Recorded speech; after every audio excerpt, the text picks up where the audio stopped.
Bonjour à vous tous et bienvenue à la prédication de la parole de Dieu. Bienvenue à notre célébration de la grâce du Seigneur, à ce temps d'action de grâce pour sa gloire et son honneur. Surtout lorsqu'on considère en tant qu'enfant de Dieu que le chrétien, comme dans d'autres aspects de sa progression spirituelle, doit apprendre à développer un cœur reconnaissant. Il doit comprendre sa responsabilité de rendre grâce en toutes choses, de dire merci en toutes choses. J'aimerais vous dire, ça fait 38 ans que je connais le Seigneur, puis je ne suis pas rendu encore à cela. Dieu continue à travailler dans mon cœur, d'avoir ce réflexe-là. La reconnaissance n'est pas nécessairement innée dans l'être humain.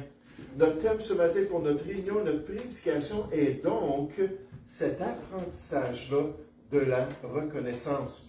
C'est un encouragement à dire, Seigneur, change-moi. Seigneur, transforme-moi. Seigneur, fais en sorte que dans mon cœur, je dise merci. Merci que je comprenne ou non les situations, les circonstances, comme les exemples qu'on va avoir à travers le message, que je comprenne ou non que j'ai tellement confiance en toi, que je suis tellement certain que tu m'aimes profondément, que tu gères toutes choses souverainement dans ma vie, que lorsque tu envoies des choses, je sois prêt à dire merci. Merci Seigneur, parce que je le sais que c'est pour mon bien. Oh, le besoin d'apprendre à être reconnaissant envers Dieu et envers notre prochain.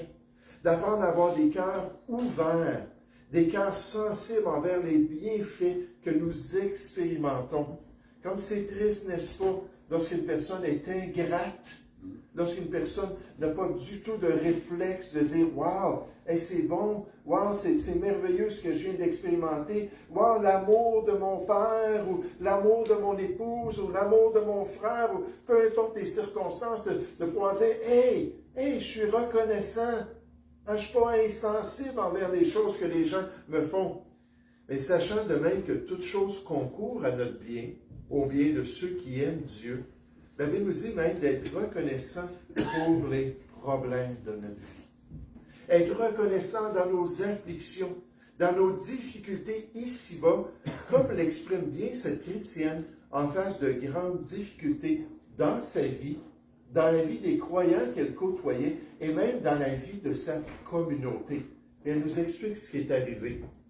Elle nous dit après qu'une tempête dévastatrice a frappé ma propriété et ma ville, laissant de nombreuses personnes sans abri et même certaines décédées. Je me suis senti accablé par cette perte. Mais lorsque j'ai assisté à une réunion communautaire pour discuter des efforts de secours, j'ai remarqué que les gens partageaient des histoires de résilience et de gratitude. Et Dieu a travaillé dans mon cœur. C'était une enfant de Dieu, une chrétienne. Elle me dit surtout une amie de l'Église, une chrétienne plus âgée qui avait perdu sa maison et tous ses biens, a partagé comment elle a ressenti cet amour-là de la part de ses voisins, cet amour de la part des membres de son Église qui se sont mobilisés pour lui venir en aide tout de suite après cette tragédie. En entendant sa gratitude en face d'une telle perte dans sa vie, Dieu m'a ouvert les yeux. Il a relevé mon esprit. Il m'a permis de comprendre que même au milieu d'une telle destruction, d'une telle perte, un esprit de reconnaissance et d'espoir peut surmonter notre misère et que Dieu agit ainsi de manière merveilleuse dans le cœur de l'enfant de Dieu. Imaginez-vous la destruction de notre propriété, de nos biens, la perte de vie dans notre entourage, peut-être dans notre famille, devoir recommencer à zéro et pourtant le faire avec action de grâce. Le faire avec un cœur sincère envers Dieu. Wow, c'est toute une œuvre spirituelle de la part du Seigneur. Une œuvre de grâce pour l'enfant de Dieu. Et la Bible nous dit que c'est possible. Et pourquoi je vous dis cela? C'est que les Écritures nous ordonnent de le faire.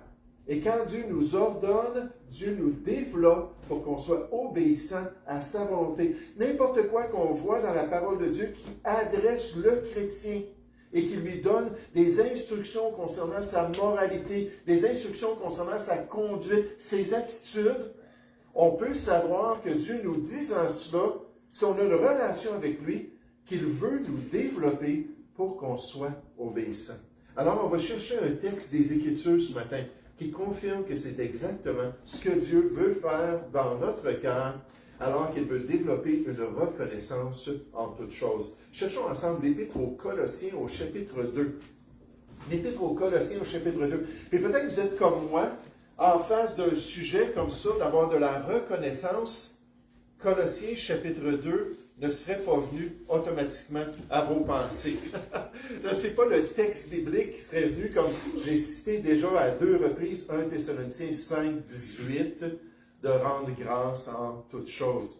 Mais alors que je prie, alors que je cherche la face de Dieu, le Seigneur me guide vers sa volonté, me guide nécessairement vers son plan. Et là, c'était bien clair que c'était Colossiens chapitre 2 qui devait être exposé, qui devait être enseigné ce matin. Donc, Colossiens chapitre 2, à partir du verset 1.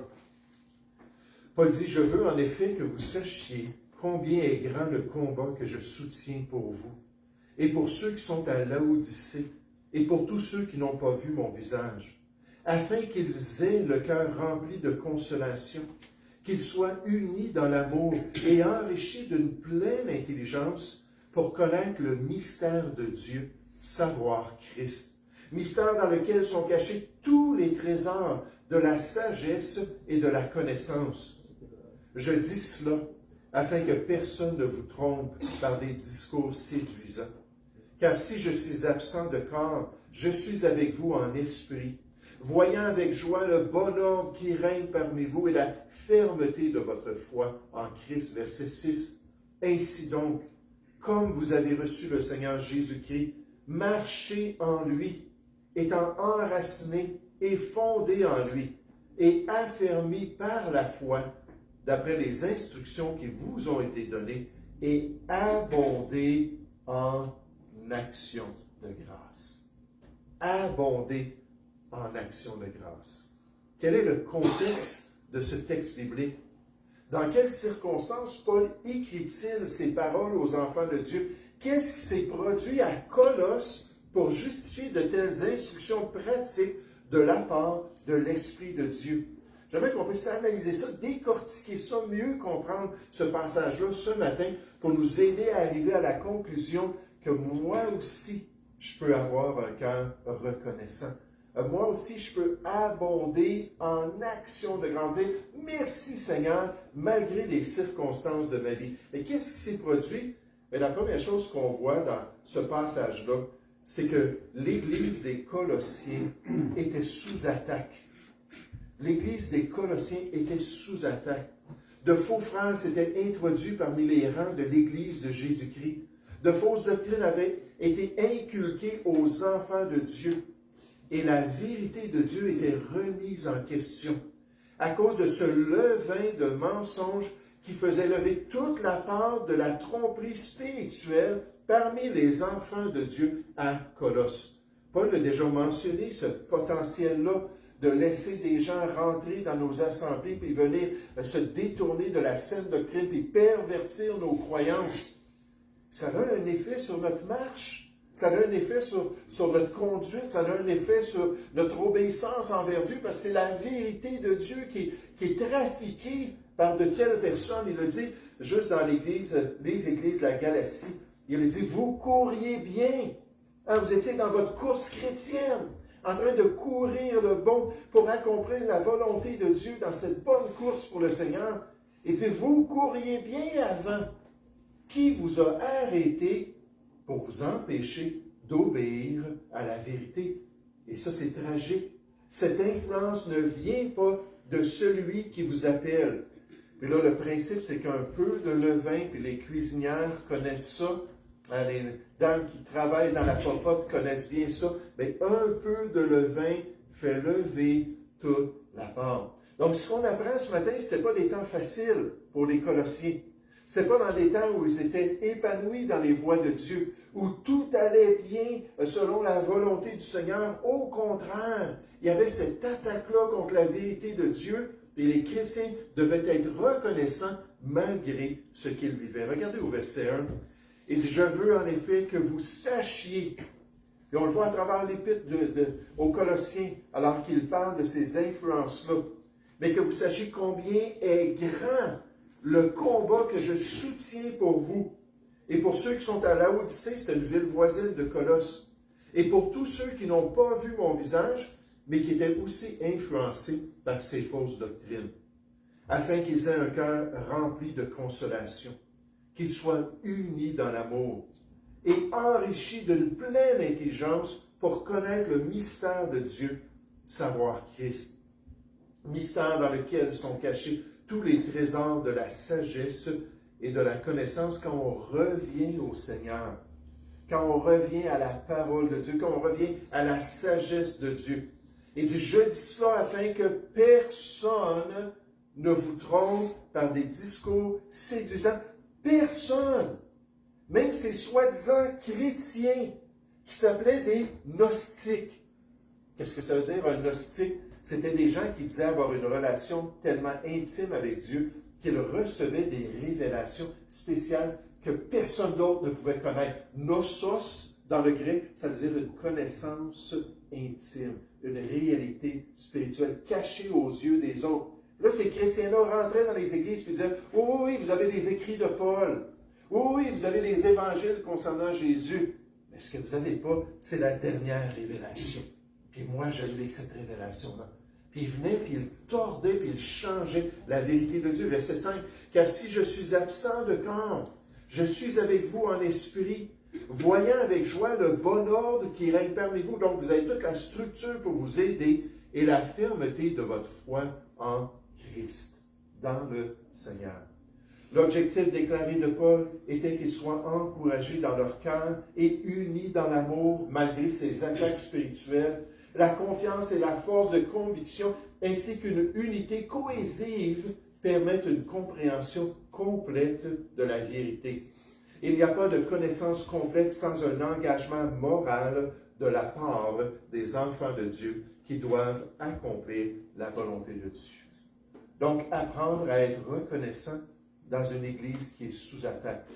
Apprendre à dire merci malgré les conflits qu'on est en train de vivre au milieu des enfants de Dieu et même parmi les frères et les sœurs de la maisonnée du Seigneur. Donc, en toutes circonstances, en tout cas. Maintenant, je veux faire remarquer aussi dans cet apprentissage de la reconnaissance que l'Église chrétienne doit continuer dans le Seigneur.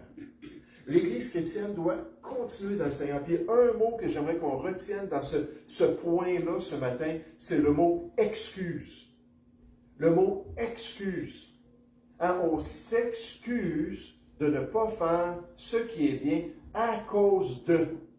Hein, on trouve des raisons, on trouve des circonstances, on trouve des malaises qu'on est en train de vivre dans notre vie, peut-être au niveau professionnel, peu importe. Puis là, on voit ça, puis on excuse de ne pas faire ce qui est bien, entre autres, de ne pas être reconnaissant. Vous savez, si on a un cœur rempli d'amertume envers tout ce qu'on vit dans notre vie chrétienne, c'est difficile de dire merci. Quand les racines de l'amertume viennent dans notre cœur, puis nous contaminent, font en sorte qu'on est contrôlé par cette réaction-là. « Ah! Je suis plus capable! Ah, je suis tanné de ce mari-là! Je suis tanné de ces enfants-là! Je suis tanné de ce patron-là! » Puis là, on a été guéri continuellement. On est fâché continuellement. C'est certain que c'est dur de dire merci Seigneur pour toutes ces choses-là dans ma vie. Et là, on a des excuses pour ne pas faire ce qui est bien. Malgré tout, l'Église chrétienne doit continuer à faire ce que le Seigneur lui demande. Elle doit continuer à pratiquer ce qui est légitime pour son maître. Elle doit suivre la volonté de Dieu dans tous ces détails-là, malgré les difficultés de la vie qui nous découragent, les difficultés dans notre Église, les problèmes personnels du croyant, mais ces choses-là ne sont jamais une excuse. Jamais une excuse pour cesser de faire ce qui est bien. Au tribunal de Christ, on pourra pas dire, oui, mais il y avait Fred dans l'assemblée, qui m'agaçait. J'étais tellement tanné là, que j'ai dit, OK, je mets un X sur l'Église chrétienne. Puis je ne vais plus à l'Église à cause de ça. Le Seigneur Jésus va nous regarder et va dire, ouais, mais qu'est-ce que j'ai demandé? C'est qu'on soit fidèle à notre assemblée. tu ne l'as pas fait. Ton excuse n'est pas valable. Il n'y en aura pas d'excuse devant lui. Fait qu'il faut arrêter de se mentir à nous-mêmes. Quand on ne met pas en pratique ce que Dieu nous dit, la Bible dit dans Jacques 1 au verset 22, en fait, on est en train de se séduire, se tromper nous-mêmes en ne suivant pas la volonté de Dieu. Dieu dit, ça ne marche pas. C'est pas ça qu'il faut faire. Continuer à faire ce qui est bien. On pense aux épîtres qui ont été envoyées aux chrétiens par Jacques. L'épître de Jacques, ou aux épîtres que Pierre 1 et 2 Pierre qui a envoyé à ces chrétiens-là. C'était des chrétiens qui ont été chassés de leur pays. Puis je sais, frères et sœurs, qu'il y en a ici dans l'Assemblée qui ont vécu ça. C'était difficile. Quitter leur patrie, quitter leur maison, quitter leur bien-aimé. Mais là, on parle à ces gens-là, puis qu'est-ce qu'on trouve dans Jacques? Qu'est-ce qu'on se trouve dans 1 et 2 Pierre? Des instructions à faire ce qui est bien. Il n'y a pas d'excuse. Il n'y a pas d'excuse. Là, je me le dis, moi, ce matin, là. Tu n'as pas d'excuse. J'essaie de me rappeler de cela. Alors que ces chrétiens, grâce aux persécutions pour leur foi, avaient tout perdu. Et nous, en tant que chrétiens, il faut reconnaître ça ce matin. Regardez dans Colossiens 2, au verset 4. On dit, je dis la vérité, afin que personne ne vous trompe par des discours séduisants. Car si je suis absent de corps, je suis avec vous en esprit. Puis encore une fois, dans l'Assemblée, il y a des gens qui sont vraiment en esprit seulement avec leur bien-aimé. Puis je suis très sensible à cela. Je prie beaucoup pour le soutien de ces chrétiens, ces chrétiennes. Mais je suis avec vous en esprit, voyant avec joie le bon ordre qui règne parmi vous et la fermeté de votre foi en Christ. Ainsi donc, conclusion, application, qu'est-ce que vous devez faire? À la lumière de ça, ainsi donc, comme vous avez reçu le Seigneur Jésus, marchez en lui. Marchez en lui. Là, dans l'original, c'est le temps présent, actif de l'impératif, c'est-à-dire sans arrêter.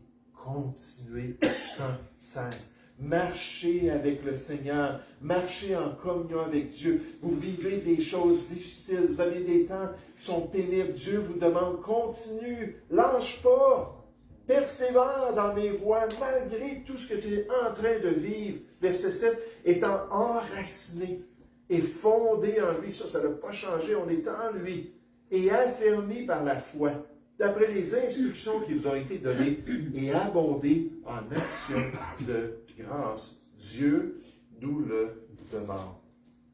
Dieu veut nous permettre de le faire. Nous devons continuer à marcher en Christ. De la même manière que nous l'avons reçu à l'origine, c'est-à-dire par la foi. Les enseignants gnostiques voulaient introduire de nouvelles vérités pour la maturité chrétienne, mais Paul les a dénoncées. Vous avez commencé avec Christ et vous devez continuer avec Christ, a écrit l'apôtre. Est-ce qu'on a des excuses pour notre désobéissance? Est-ce qu'on trouve des raisons pour lesquelles on n'accomplit pas la volonté de Dieu? Est-ce qu'on s'est relâché dans nos responsabilités personnelles? À cause peut-être que c'est difficile en ce moment au travail, ou c'est difficile dans nos relations, ou c'est difficile à l'Assemblée, au lieu de continuer à faire la volonté de Dieu. Est-ce qu'on se ment à nous-mêmes en acceptant de ne pas faire ce que Dieu un jour va nous demander de rendre compte devant lui à son tribunal béni? Notre Dieu nous demande ce matin de relever nos manches, nous demande de continuer à faire ce qui est légitime pour un vrai croyant, alors qu'il veut qu'on lui soit agréable, qu'on puisse marcher encore avec lui. Je lisais toutes sortes de témoignages de personnes, de chrétiens qui avaient expérimenté des choses, et je suis tombé sur l'exemple de Julio. Et Julio était autrefois un croyant engagé et zélé pour la volonté de Dieu. Le genre de croyant là, que quand on avait des activités ou quand il y avait des opportunités parmi les chrétiens ou quand il y avait des situations particulières, qu'il allait aller voir le pasteur et dire, pasteur, je vais y aller avec vous, aider cette personne-là à déménager, puis je vais y aller l'aider là, alors qu'il vit cette tragédie-là personnelle. il était vraiment engagé. Il aimait les enfants de Dieu d'une manière tellement pratique. Ça, c'était autrefois. Mais après avoir perdu son emploi et connu des conflits familiaux intenses, Julio devint amer envers Dieu et envers ses amis et ses proches. Ces épreuves l'ont conduit à s'écarter du bon chemin, cherchant du réconfort dans des distractions temporaires du monde plutôt que dans son Dieu. Cependant, une nuit, alors qu'il était assis seul dans sa chambre, il a ressenti ce pincement indéniable au niveau de son cœur, qui l'a porté à sonder son état spirituel, se souvenant de la paix puis de la joie qu'il avait éprouvée autrefois. Il s'est agenouillé et a demandé à son Dieu de lui pardonner. Grâce à un repentir sincère, Julio a découvert que les bras du Seigneur n'avaient jamais cessé de l'atteindre, l'accueillant à nouveau avec grâce. Il revint donc à son premier amour. Il continua les œuvres qu'il avait pratiquées auparavant, alors qu'il s'est mis en règle avec le Seigneur, il s'est mis en règle avec ses frères et sœurs dans l'Église et a demandé à Dieu de l'utiliser pour pouvoir accomplir sa volonté. Ça me fait juste penser, certains d'entre vous avaient rencontré le pasteur Gérald Paulet. C'est un vieux monsieur, il est venu à quelques reprises prêcher ici. Mais dans son passé, Gérald avait un frère que Dieu parlait beaucoup à son cœur. Parlait pour qu'il soit prêt à devenir un pasteur, soit prêt là, à quitter un emploi très rémunérateur, un emploi dans lequel il était très confortable, puis de tout mettre ça de côté, puis finalement s'en aller dans le ministère chrétien. Et là, quand Dieu l'a mis au pied du mur pour lui montrer cette décision-là, il a réagi. Et là, il a quitté sa famille chrétienne, il a quitté son église chrétienne, il a quitté la parole de Dieu, le manuel de vie. Et là, pendant des années, il s'est rebellé. Jusqu'à ce qu'un matin, il se lève, puis il a commencé à sentir dans ses articulations. Oh! Ça lui faisait mal. Moi, je le sais un petit peu parce que ma sœur a la même maladie, l'arthrite rhumatoïde. Une maladie qui se développe rapidement puis qui vient là, intensément pendant des périodes de temps. Puis là, finalement, il n'était plus capable de garder son travail. Ses mains ont toutes tordu, comme ma sœur qui était secrétaire d'un avocat. Puis toutes ses mains ont tordu. Il n'était même plus capable de bien taper sur le clavier. Puis après ça, ça a été ses coudes, puis après ça, ça a été ses épaules, puis ses hanches, puis ses genoux, puis ses orteils. Puis finalement, il était rendu en chaise roulante. Puis encore une fois, avec tellement de colère dans son cœur, tellement d'amertume envers Dieu. Puis finalement, le Seigneur a dit, je voulais juste que tu prêches ma parole. Et là, finalement, il est entré en lui-même. Puis il a dit, Seigneur, comme je suis stupide, comme je suis stupide. En chaise roulante avec un corps brisé, il est allé au collège biblique, faire ses 4 ans de formation. Après ça, il s'est rendu dans une église qui l'ont appelé à devenir leur pasteur, toujours avec une chaise roulante, avec un podium adapté. Puis là, de nos jours, il est toujours dans le ministère chrétien, avec un corps détruit, mais en étant prêt à accomplir la volonté de Dieu. Et Dieu s'attend exactement à la même chose pour chacun de nous, en face de son plan. Dans l'Apocalypse chapitre 2, Jésus a dit à l'église d'Éphèse, « Mais ce que j'ai contre toi, c'est que tu as abandonné ton premier amour.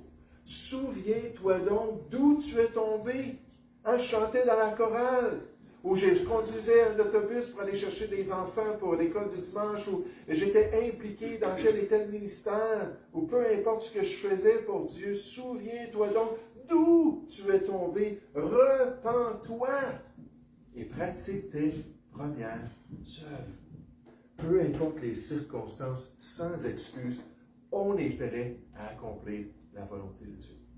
Maintenant, on arrive à notre dernier point ce matin. Merci pour votre attention, mais c'est le point le plus important. C'est l'élément précis qu'on veut garder dans notre cœur, qu'on ne veut pas abandonner, alors que l'Église chrétienne doit abonder en reconnaissance. Elle doit abonder en reconnaissance.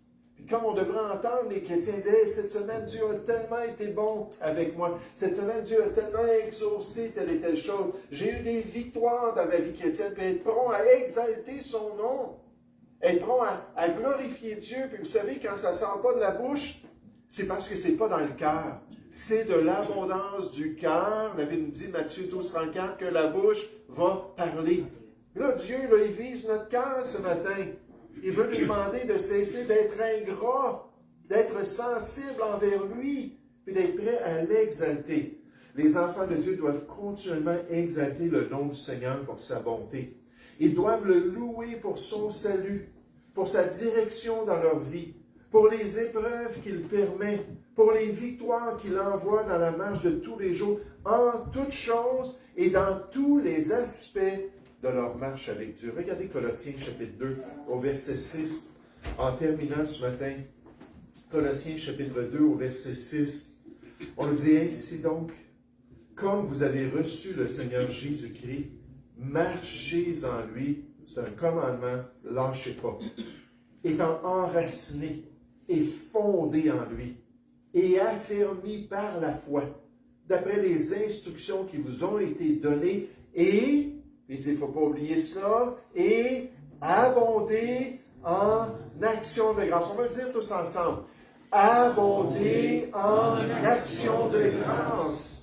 Dieu nous le demande, Dieu nous le commande, Dieu le désire. Dans les Écritures, ça revient. On l'a déjà vu, rendez grâce en toutes choses, car c'est à votre égard la volonté de Dieu en Jésus-Christ. On nous dit, rendez continuellement grâce pour toutes choses à Dieu le Père, au nom de notre Seigneur Jésus-Christ. Paul le dit de lui-même, je rends mon Dieu de continuelles actions de grâce à votre sujet.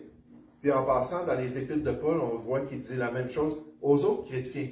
Donc Paul était toujours en train de penser, wow, les enfants de Dieu, ces pécheurs que Dieu a réconciliés, ces gens-là que Dieu a sauvés. Et il dit, merci Seigneur pour ta grâce, merci Seigneur pour ton œuvre, merci pour ta souveraineté. Il était rempli de cette joie-là envers les gens. Je rends mon Dieu de continuelles actions de grâce à votre sujet. Puis juste en passant, quand on est toujours en train de dire merci au Seigneur, puis toujours en train de prier le Seigneur, c'est difficile d'être égocentrique. C'est difficile de se tourner vers nos petits problèmes parce qu'on a une autre perspective. Mon pasteur nous disait toujours, dans les moments de tentation, priez pour les autres. Hein, quand vous voyez là, que vous vous apprêtez à faire le mal, pensez aux besoins des autres. Et là, mettez-vous dans cet esprit-là de combattant dans la prière, puis approchez-vous de Dieu, soumettez-vous à Dieu. Et le diable, la Bible nous dit dans Jacques 4, fuira loin de vous, en priant pour les autres. Mais je rends, mon Dieu, de continuelles actions de grâce à votre sujet, pour la grâce que Dieu vous a accordée en Jésus-Christ. Et quoi que vous fassiez, on continue en parole ou en œuvre, faites tout au nom du Seigneur Jésus, en rendant par lui, Jésus, des actions de grâce à Dieu le Père, par Jésus. On nous dit par lui, Jésus, offrons sans cesse à Dieu un sacrifice de louange. On n'a pas des sacrifices sanglants à amener devant le Seigneur, c'est terminé cela. Jésus a tout accompli, c'est lui l'agneau de Dieu qui a complété parfaitement les sacrifices devant Dieu. Je veux dire, on a des sacrifices spirituels, Hébreux 13 nous en parle. Des sacrifices spirituels, puis un de ces sacrifices-là, c'est de louer la personne de Dieu, d'exalter son nom. Puis on dit, c'est-à-dire le fruit de lèvres qui confesse son nom. Abonder en action de grâce, c'est déborder de gratitude, nous dit le pasteur Charles Spurgeon. Non pas comme une réponse occasionnelle, mais comme une attitude constante. Lorsque nous sommes enracinés et édifiés en Christ, nos cœurs sont remplis d'une joie inébranlable qui déborde en action de grâce. Quelle que soit la saison, soyez toujours joyeux. Ça va paraître dans des actions de grâce. Ça va paraître dans nos paroles. Il nous dit, la gratitude devient non seulement quelque chose que nous offrons, mais une façon de vivre, un style de vie, dans la plénitude de la grâce de Dieu. Donc, on peut dire au Seigneur, Seigneur, développe ça dans ma vie. Développe cet esprit de reconnaissance. Que les gens puissent savoir, ah, lui, c'est pas de la critique qu'il a sur ses lèvres. Lui, c'est pas des plaintes qu'il partage aux autres. Lui, c'est sa joie. Sa joie et sa reconnaissance envers son Dieu pour accomplir toute la volonté de Dieu. Frères et sœurs, ce matin, une des grandes responsabilités que Dieu nous donne en tant que chrétiens, en tant que croyants en Christ, c'est que nous abondions en action de grâce. C'est bien clair dans les Écritures. Est-ce que nous avons des cœurs reconnaissants? Est-ce que peu importe les circonstances de notre vie, on est prêt à dire merci? Puis si ce n'est pas le cas, est-ce que peut-être on aura besoin de compter les bienfaits de Dieu? De se développer, nous aussi, un journal de gratitude, de se forcer d'arrêter, de se forcer de considérer, de se forcer de penser à tout ce qu'on vit dans une journée. Des fois, je me lève et je dis, Seigneur, merci pour le souffle de vie. Parce que je sais que si je ne l'avais pas ce matin, je ne serais pas devant toi en train de te dire merci.